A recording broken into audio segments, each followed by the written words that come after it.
తీసుకోమన్నాడు అట్లా పట్టుకున్నారు. చలో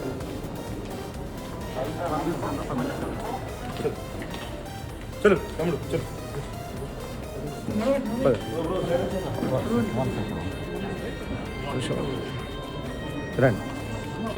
700 plus students because of you. Thank you so very much.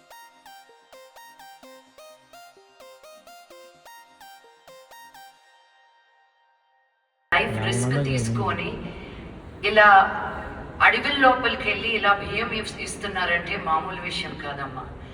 నేను అప్పటి నుంచి ఇప్పటి ఇలా కార్యక్రమాలు చేసే వాళ్ళు చాలా తక్కువ. ఆస్తులు కూడగట్టుకోవడానికి చాలా మంది పోటీ పడతారు, కానీ మనం ఈ రకంగా సంపాదించిన దాంట్లో కొంతైనా ఈ బెటర్ సొసైటీ కోసం, సొసైటీలో మార్పు తీసుకురావడం కోసం చేయడం అనేది చాలా గొప్ప కార్యక్రమం.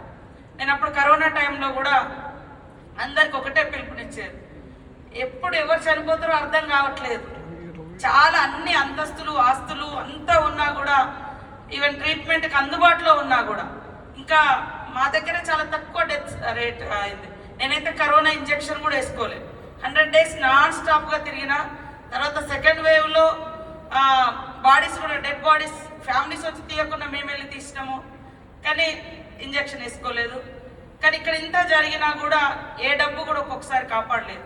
కాబట్టి బర్త్కు డెత్ మధ్య, పుట్టిన దానికి చనిపోయే మధ్య మనం ఏం చేసినాం ఈ సొసైటీకి అనేదే గుర్తుంటుంది. ఖచ్చితంగా లక్ష్మి గారి లైఫ్ ఇంకొకటి వేరే సినిమా యాక్టర్గా లేదా ఇతరత్ర ఉన్నప్పటికీ అసలు కోణం ఇక్కడ మానవత్వానికి ప్రతిరూపంగా నాకైతే ఇంతమంది పిల్లలకు, నేను పంచాయతీరాజ్ అండ్ గ్రామీణ అభివృద్ధి మంత్రిని కూడా, గ్రామ పంచాయతీలు తర్వాత రూరల్ డెవలప్మెంట్. సో మా గ్రామీణ ప్రాంత పిల్లలలో నేను కూడా చాలా ట్రై చేస్తాను నేర్చుకోవాలి, మాట్లాడాలని. బట్ ఇంగ్లీష్ మనకు మొదటి నుంచి లేకపోవడంతో